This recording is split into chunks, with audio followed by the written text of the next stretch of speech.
Seguindo, temos interações sobre fármaco-nutriente, que aí a gente está tratando de alimentos mesmo, sendo bebidas alcoólicas ou não alcoólicas, e uma gama inteira de outras substâncias que podem ser usadas como nutrientes, os nutracêuticos, até os fitoterápicos.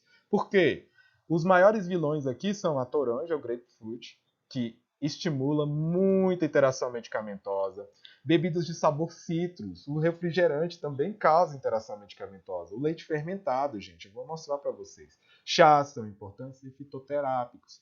Pensa, gengibre é considerado um fitoterápico. Tem gente que mistura no arroz e come. Isso pode interagir com o seu medicamento. Outra observação importante, gravem isso na mente. Alimentos nem sempre são vilões. Às vezes, você precisa do alimento para melhor absorver o medicamento. Então, entenda qual é o seu medicamento. Se tiver dúvida, procure alguém mais experiente. Se não conseguirem achar informação, procure um farmacêutico clínico. Nós estamos aqui, nós existimos. E aí, eu trouxe algumas informações para vocês. Por exemplo, paracetamol e bebidas alcoólicas. Eles estimulam sangramento intestinal e estomacal. Então, evitem álcool e paracetamol ao mesmo tempo. Outra interação medicamentosa, IMAUs, né, os inibidores da monoaminoxidase, que são estes aqui embaixo, como a isocarboxila, a celegina, entre outros, e bebidas fermentadas, vinho, cerveja, Yakult, saquê, gente, não tome IMAUs com estas medicações, porque essa ingestão concomitante pode gerar resistência em tratamento aos imaus, eles vão perder os efeitos e você pode estimular uma hipertensão grave no seu paciente. Fiquem atentos. Seguindo aqui eu tenho antibióticos e leite. Mas quais antibióticos, Vinícius? Aqui, ó, penicilinas, tetraciclinas e macrolídeos. Estudem as classes dos antibióticos. Misturar estes com leite, tomar medicamento com leite, é total desaconselhado por qualquer farmacêutico. Medicamento se toma com água, gente. O leite você toma em outro momento, mas não misture sua medicação com leite. Tomar esses antibióticos com leite vai fazer com que você forme um composto chamado quelato. E aí você não tem absorção do antibiótico. Não vai resultar em nada. Outra interação medicamentosa, imidazóis e refrigerantes. Quais são os imidazóis? Gente, aqui ó, cetoconazol, fluconazol e família. Os refrigerantes incluem também água com gás. O gás carbônico é o vilão dessa história. Se misturar os dois, se eu tomei minha medicação, é com água, mas é com água com gás, e eu estou tomando um fluconazol, eu vou dissociar o fluconazol e não vou ter absorção correta deste medicamento. Outra interação medicamentosa, inibidores da bomba de prótons, família do omeprazol e refrigerantes, ou água com gás. O gás carbônico pode modificar a acidez natural do estômago e atrapalhar a absorção do medicamento. Então, um medicamento para agir no estômago que não consegue agir no estômago, não dá certo. E para finalizar, retrovirais e chás. Mas quais retrovirais? São medicamentos para tratar HIV, para tratar herpes, como a ciclovir, Covid-19, Paxlovid, hepatite B e C, interferons da vida. Não tomem medicações e tomem chás. Chá de camomila, de boldo, chá de alho, erva de São João. Nunca use erva de São João sem orientação correta. Estes reduzem a eficácia de retrovirais. Pensa que é um tratamento de HIV, é um tratamento de hepatite. Não pode atrapalhar o tratamento. Fiquem atentos. Seguindo aqui, ainda sobre interação entre fármaco e nutriente, eu trouxe aqui medicamentos ricos em cafeína. Eu fiz esse quadro para vocês, peço que parem o vídeo, que analisem eles. Eles estão classificados entre grave, que tem a classe do medicamento, o nome do medicamento e o efeito que ele causa quando ele é ingerido com café ou com outro alimento rico em cafeína. Tem gente que suplementa com cafeína. Tem gente que consome outros alimentos ricos em cafeínas energéticos, que têm muitos estimulantes. Tomem cuidado. Vejam que aqui eu tenho interações, inclusive, com medicamentos para Alzheimer. Isso é muito importante. Café não é uma substância que deve ser misturada com a medicação. Mas você está pedindo para a gente parar de tomar café, Vinícius? Jamais. Tome o seu café em outro momento. Nunca misture a sua medicação com o café. Nunca coloque o seu comprimido, a sua cápsula dentro do café. Essa é a orientação. Fiquem atentos a esse quadro. E Falando sobre fitoterápicos, eu tenho aqui, ó, fitoterápico também pode ser usado como chá, a gente pode usar um fitoterápico que veio comprado de uma farmácia de manipulação, misturado com a comida, para melhor absorver.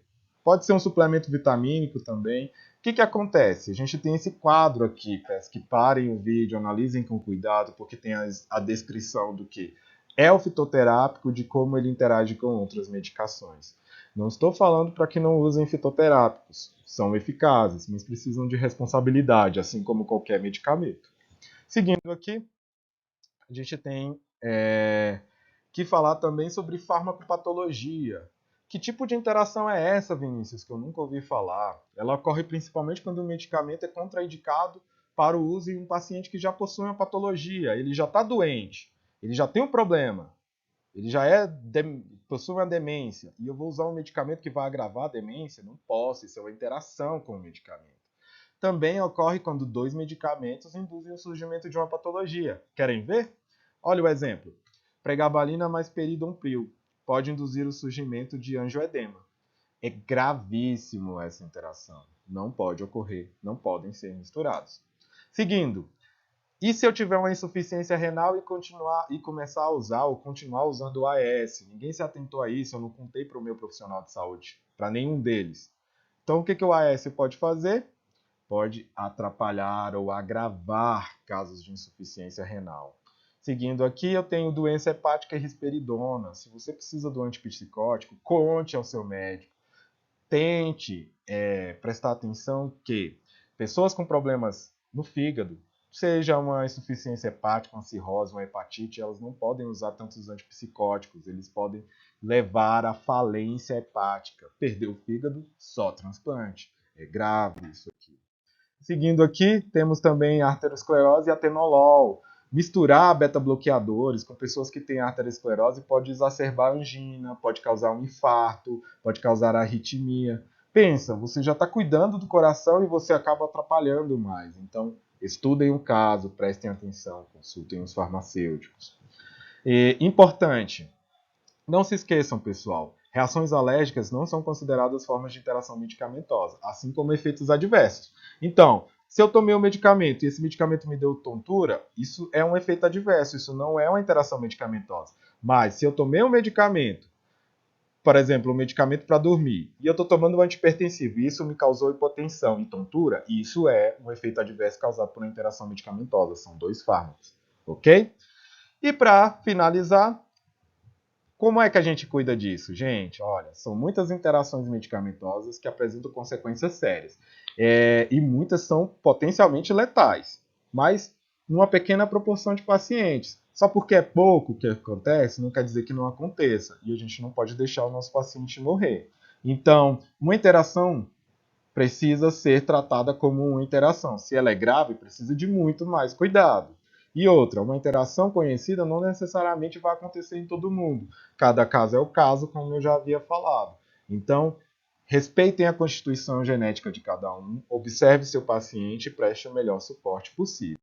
E para finalizar, como avaliar e impedir uma interação medicamentosa? Bem, é muito difícil lembrar de tudo, mas o que a gente pode fazer? 1.